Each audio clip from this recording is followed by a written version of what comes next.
The call has been made. It's your credit, the Bryan Tann. You've answered the call. But I hope you know what that means. Hope you know what you're in for. Hope you know what we're about to do.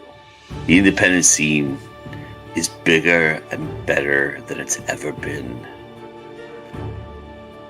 And we are the place of independence. Those whose artistry gets no reward. Those whose artistry gets unrecognized. GoIndieNow is here to change that fate. GoIndieNow is here to rectify that wrong. So now, with the Godfather and the Bryan Tann, we shall do what needs to be done. And while our actions may have consequences, those consequences also might carry reward. So as I said, I hope you're ready. I hope you're all ready. Because it's always time to go deep now.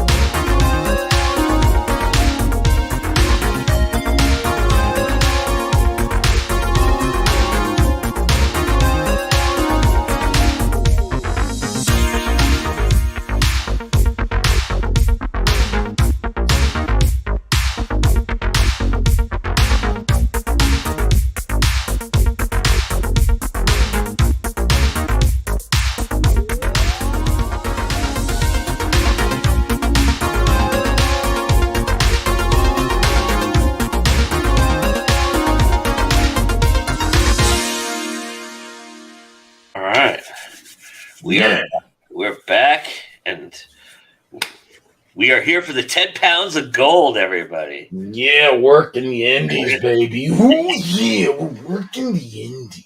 And we have one of the oldest independent wrestling factions on the planet to talk about today.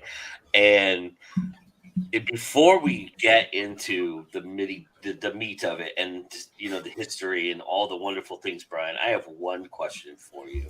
Yeah, what's that? Are you ready to admit? Are you ready to right here, right now, exclusively admit that you are one half of the NWA blunt force trauma?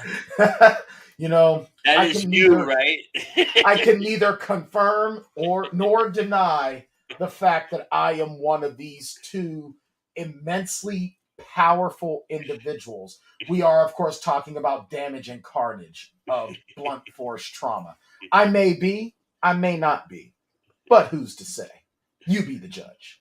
Of course, managed by people will know this gentleman very familiar, the man in the middle. Mr. Aaron Stevens, who is most people know him as Damian Sandow from. I was getting ready to say, is that Ms. Dow? It's Ms. Dow, yes, sir. That is Ms. Dow. He's been a mainstay with NWA for a while now. He was one of the big surprises that came on during their pre-pandemic NWA, which I contend to this moment right now that period of 2019 where they got back when Billy Corgan took them over and they started back up to the pandemic.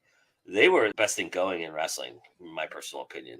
I don't disagree, and I'll tell you what, I definitely got to sing the praises of Aaron Stevens, a.k.a. Damian Sandow, a.k.a. Ms. Dow, because you want to talk about a guy who, now here's the thing, and this is how I feel really, really bad for the comedy acts in the business, because these are guys that really put butts in the seats. Crowds pop for them all the time, but they're never really taken seriously. And the problem is they're very, very good workers. You look at Sandow, who really is just an incredible worker.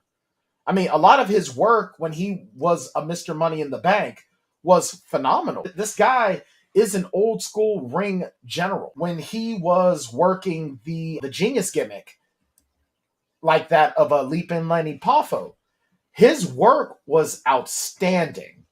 But the problem is when you can really entertain people to that level, you're never going to be you're not going to be taken that seriously. I mean, you look at some of the positives of the comedy gimmick. Damian Sandow, Santino Marella, another really, really great worker in the ring. I thought his ring presence and he was very, very crisp in his movements.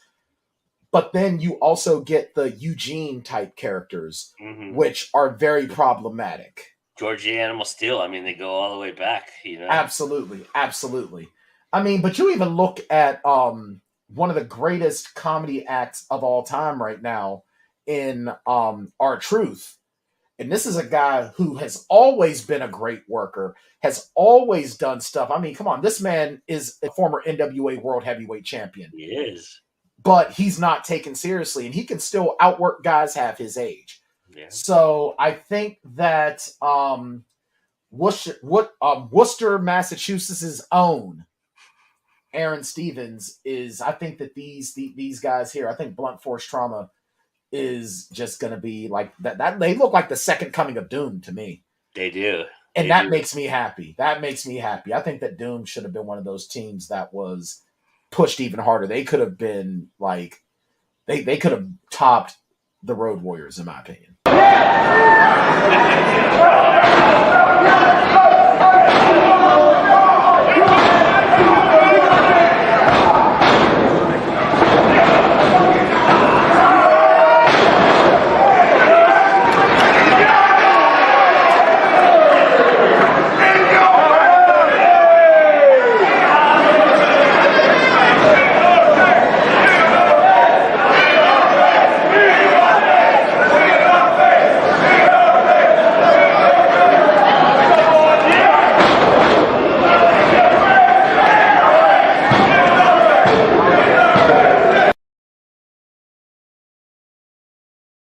I'll tell you what, man. The NWA, I don't want to say quietly, but as you've already said leading off, the oldest indie wrestling promotion on the planet right now, just quietly just keeps doing amazing things. I mean, and they're being put over by everyone. I mean, we had the boss, Glenn Spector himself, putting the NWA over and saying how he would love to have a final run in that company. And I can understand why. Before you hang up your boots, whether it's next week or in another 20 years, what's the one thing that you want to accomplish? The closest thing I've said is I want to wrestle for the NWA. I like what they're doing, and I love old school wrestling. And I now I go back and I watch more wrestling from the 70s and 80s than I watch modern stuff a lot of times. Though I try to keep up with all the modern stuff too. But like as I get older, I have a deeper appreciation for like what came before me and stuff. And I feel like that company does have a real appreciation for these guys. And they're really trying to put forth a product that is like reminiscent of the stuff that made me feel like wrestling. Like I said, the term kayfabe gets thrown around very lackadaisically by people and stuff like that, but really makes me feel like it's real. Like, you know what I mean? Yeah. The like that high energy, like the interviews where like, you know, like where it looks like a fight interview that you'd see with a boxing match, like stuff like that. So I definitely would like to do that. Yeah, they are production wise. I mean, they have the money behind them, and Billy Corgan, who everybody should know who Billy Corgan is. Smashing Pumpkins fan. Yeah, he's a rock star. Yeah, but he's always had a thing for wrestling, and he ran TNA for a while. Yes, he did. Yes, yeah, and that's when from Dixie Carter. Yeah, and TNA was starting to get a really, really decent run at one point, and then he's ousted. He leaves. And now he owns the NWA. And I think that this is a much better thing for him. I think the indie aspect of it is better for him and his personality, his management style. And also his love of the history of wrestling, because NWA has the one thing that I think all of these other indie promotions do not have, and that is the pedigree and the lineage and the mysticism behind it. And the whole, I mean, WWF would not exist without the NWA. WCW would not exist without none the of NWA. them. Yeah, no. None of these companies exist without the NWA. Yeah. And you look at AEW. AEW is almost like when it first became a thing. AEW felt like it was looking to be the modern day NWA. It tries, yeah. It tries. Yeah. And I'll tell you what, when I watch those old Nitros before the NWO, I still felt like I was watching NWA. Yeah. And NWA, for those that aren't old enough, like, you know, Joe Compton and I are both Gen X. And when we were kids in the 80s, it wasn't WWF and WCW. It didn't become WWF and WCW until the 90s. Yeah. It was WWF versus NWA. Ric Flair was the NWA World Heavyweight Champion. Yep. Okay. Let's just make that very, very abundantly clear. Yeah. And when Harley Race winded down his career in the WWF, for a brief bit of time, they referred to him as former NWA World Heavyweight Champion, Harley Race. Yeah. And for good reason. Yeah. Hulk Hogan feared Harley Race. Okay. For good reason. Yeah. So when you talk about the pedigree and the lineage of the NWA, yeah, we don't have professional wrestling as we know it today without the National Wrestling Alliance. Harley Race just clobbered Terry Funk right alongside the head or alongside the jaw, high on the jaw. And Terry back in again. Here's that spinning toe hold again. And Harley Race again driving blows at the face of Terry Funk. And Funk is feeling that eye of his. The last blow was the one I was able to see best. And Terry Funk is bleeding. He is bleeding just over his left eye as he is knocked down to the canvas. But he is after that leg. He is after the spinning toe hold. And now the main event of the evening. One fall with a 15-minute time limit. I think when Billy Corgan took it over, he had that in mind. He brought back a lot of the older salvaging of, you know, the 10 pounds of gold lineage was surrounded this title. He brought back the TV title, but he also, one of the things I think that was smart is he recognized the history. He broadcast the history. He talked about the history of it and how it mattered and everything like that. But he also modernized it by putting the women forefront. They had an incredible, and they still do, because you have a lot of the indie women coming and going throughout their thing. They have a mainstay of about 3 or 4 real strong women that are part of the roster full time. Right. But, you know, and we can get into Camille, talk about her a little bit because I got to pop out on Natalia Markova for a second. Now, I was following Natalia Markova on Twitter for a while, and she and I, you know, had a couple of backs and forth, positive, like to the point where I was like, I want to be your valet. And I tell you what, man, Natalia Markova is such an amazing talent. And like, just, you know, knowing that she's there in the NWA and she's bringing her talent to that pedigree, just, whoo, Nelly. Well, I remember when they signed Camille to the NWA, and she was like, she was the get, right? That she was the one Yes. that she had offers from WWE, she had developmental offers from AEW, and from Japan. She decided to do the NWA thing, and it's paid off for her tenfold. I mean, she's the face of the women's division there, and no matter if she has the title or not, she's relevant. She is that face. And then you also, I mean, there's so many recognizable names too, right? The Rock and Roll Express were there. Ricky Morton is now on his own, turning heel, by the way, which is very fun. That's the first time in like 50 years that the man has been a heel. Yeah. I mean, come on. You've got the man formerly known as the Funkasaurus, Tyrus, defending the NWA World Heavyweight title against EC3. Oh, EC3, yeah. And then you got Homicide. Yeah. I mean, oh my goodness. And Matt so, Cardona. Yeah, yep, Matt Cardona. Mickey James. Mickey pops up in James. now, I love Mickey James so much. And I'll tell you what, man, the NWA, now, I popped really, really hard for MLW. Mm-hmm. I'm a fan of MLW, absolutely. Mm-hmm. But just knowing that the NWA, 75 years. Yeah.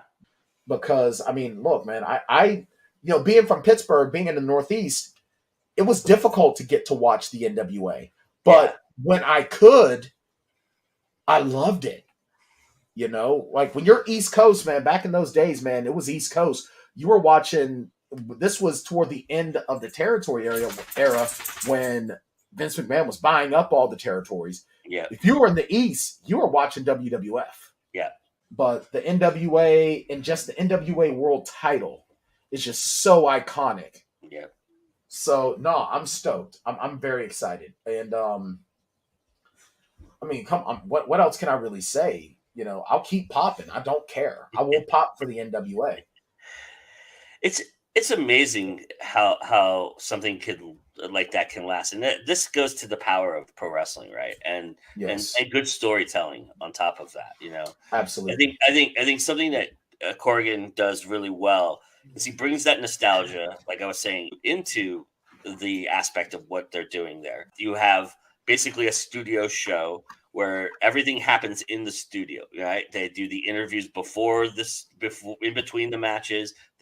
The wrestler wrestles the match, comes down to the studio podium and does an interview, very reminiscent of the old NWA shows from the ATL a long time ago on Saturday night, and then you have little vignettes in between. He was doing like some very fun, innovative commercials that were, mock commercials, basically for the NWA.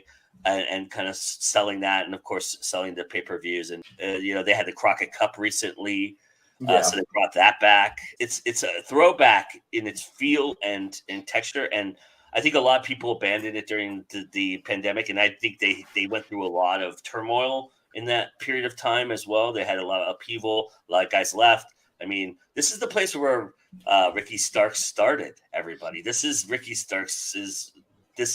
Starks made his bones. This is where he created the Ricky Starks character that is killing it in AEW and is going to be a future world champion for a long, long time.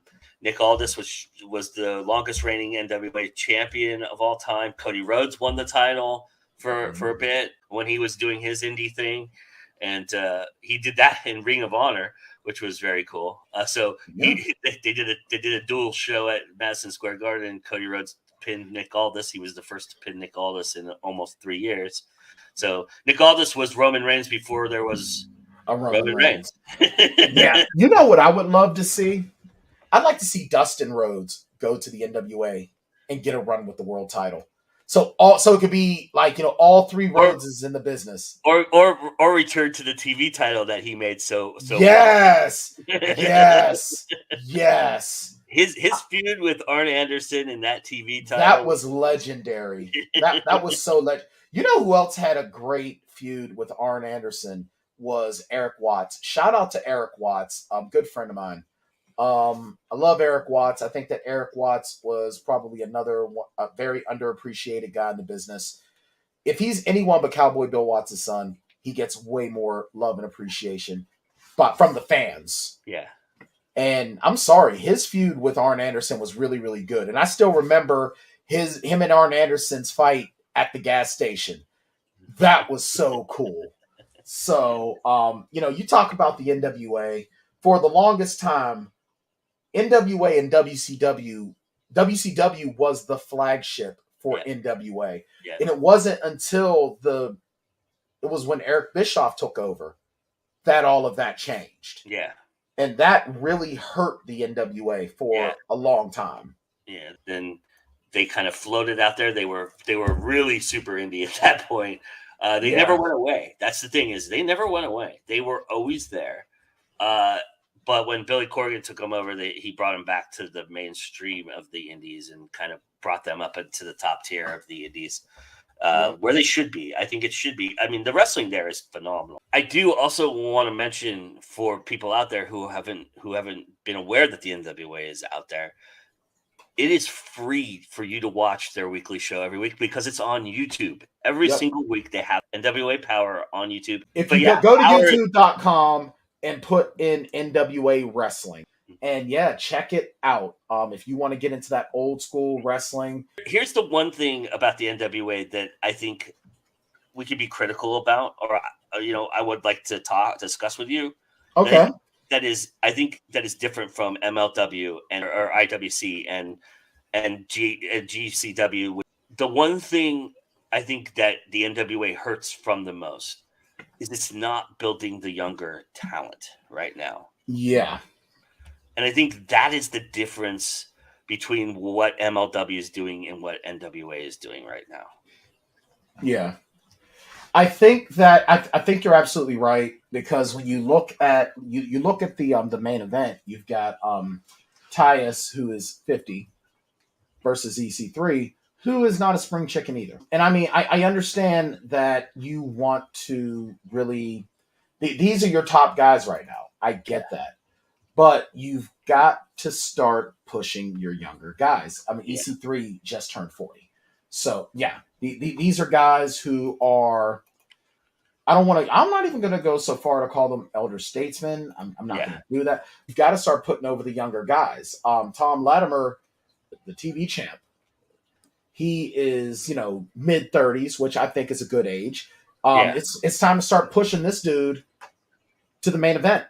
Yeah. So he can carry you. Or Kerry Morton, who's really doing amazing right about now as the junior heavyweight champion. I think that's a really, really good job of taking care of your younger guys. But you've got to get more younger guys in that main event. Yeah. So I think you're absolutely right. Yeah. I mean, Natalia, I'm sorry. Marakova. Marakova. Yeah. I think she's a good start. But, you mentioned Homicide. Even Love Rebellion, they're guys have been around forever. The thing I think that is interesting about NWA is his a little bit of distrust in these young guys, because without Ricky Morton, Kerry Morton doesn't do much. Without Aaron Stevens, Blunt Force Trauma doesn't really get on the map as much. Right.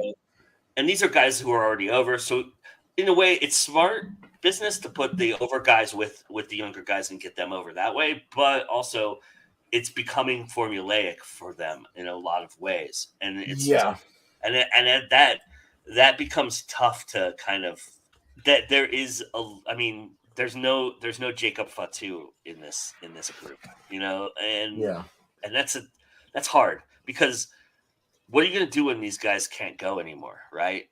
Right. And you haven't built anybody behind them. Right. Well, Colby Carino, at 26 years old, the son of the great Steve Carino, who was probably lineage, though. Yeah, that you're very true. That is very true. That is a lot of lineage. But I think, though, that he is. I think that if he's a guy that you're going to maybe start to build your company, I think that if you really want a young guy to build your company around, build your company around him. Why not? I mean, he's only 26 years old. He's already proven just how good he is. Yeah. So build your product around him and see how it goes. But I also, because the thing is, I mean, look, Tyrus, I'm not gonna crap on Tyrus. I'm not. Yeah. But God was the Funkasaurus. Yeah. Okay, he was a dancing dinosaur. All right, he's your world champion because when you were having the pandemic, he was probably the biggest face there, because you had the belt on Trevor Murdoch. And this is a guy that was big enough, that was credible enough that you could see beating Trevor Murdoch. But he's the effing Funkasaurus. I think it's hard. I think EC3 is pushing 40, but EC3 is one of those guys that never got his due, right? So, I mean, EC3 suffered from being pushed too hard, too fast. Yeah. And that's the way I see him. Yeah. And he does amazing production things as well. But he's kind of the Matt Hardy right now what Matt Hardy was doing before. He's kind of taken that role over a little bit, and done these crazy vignettes and these crazy production videos where he's kind of got a little Bryce Creed going right now. The darkness, walking in the shadows kind of thing. And Gotcha.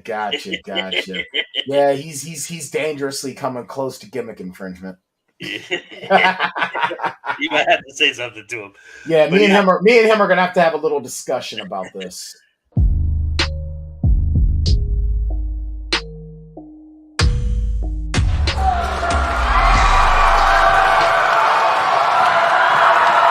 I'll tell you what, there's nothing better, I think, than a great wrestling pop. Yeah. Like, you think about some of the greatest pops in the history of professional wrestling. Bulldog pinning Bret Hart at Wembley Stadium for the Intercontinental title. Just recently, how about Sami Zayn at headlining Elimination Chamber in Montreal? That was so, like, John Cena returning to the Royal Rumble at number 30 at Madison Square Garden. Yes. I mean, I can go on and on. I mean, Taz debuting at the Royal Rumble to end the Kurt Angle's streak. AJ Styles debuting at the Royal Rumble. Oh, AJ Styles' Royal Rumble debut was probably one of the greatest. The Hardys returning to WrestleMania. That was amazing. Oh, that my was goodness. An outdoor stadium, and you couldn't hear the announcement. Right. I mean, Bad Bunny in Puerto Rico. Mm-hmm. I mean, yeah, the list goes on. And I mean, we're just bringing up Lex Luger beating Hulk Hogan. Yes. Hollywood Hogan for the title. Good. That's a good NWA tie poll there. But yeah, how about Ronnie Garvin pitting Ric Flair for the World Heavyweight? Ron Simmons winning. Ron Simmons African American to win the Ron the Simmons. NWA. I cried when Ron Simmons beat Vader.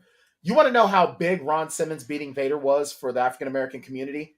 I remember there was a full article on that in Jet magazine. Yeah, the pops in professional wrestling are just so special. Are you sure you don't want to admit this? You sure you don't know what? Fine. Okay, listen. Originally, they wanted me. But I had to tell them, when you're the Positively Unstoppable Challenge Grand Champion of 2021, you can't cover this face with a mask. You just can't. Everyone's going to know. You're too pretty to do that. I'm way too pretty to do that, Joe Compton. See, you finally been smartened up. You know. And I'll end with this. You know how I was toying with the idea of training with Glenn Spector and getting in the ring? Yeah. My 5-year-old nephew was sitting on my back, working my head like this. Now I have a crick in my neck. If a 5-year-old has my neck sore, I'm pretty sure taking a bump would be a dumb idea. Yeah, you will have to show us the scars of when you hit the ropes for sure. Oh, yeah. As soon as I hit the rope, and I'm done. Yeah. Oh, yeah. Samhain, an ancient pagan festival celebrating the beginning of winter and the darkest time of the year.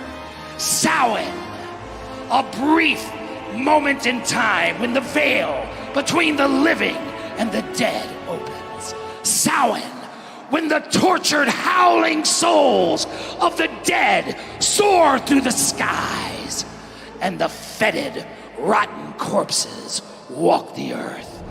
On October 28th in Cleveland, Ohio, NWA presents Samhain, the most violent pay-per-view in National Wrestling Alliance history.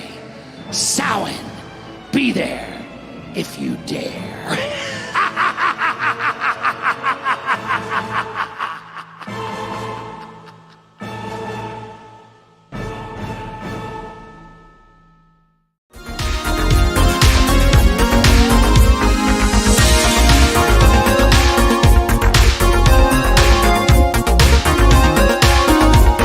This is the NWA, where legends are cast and forged.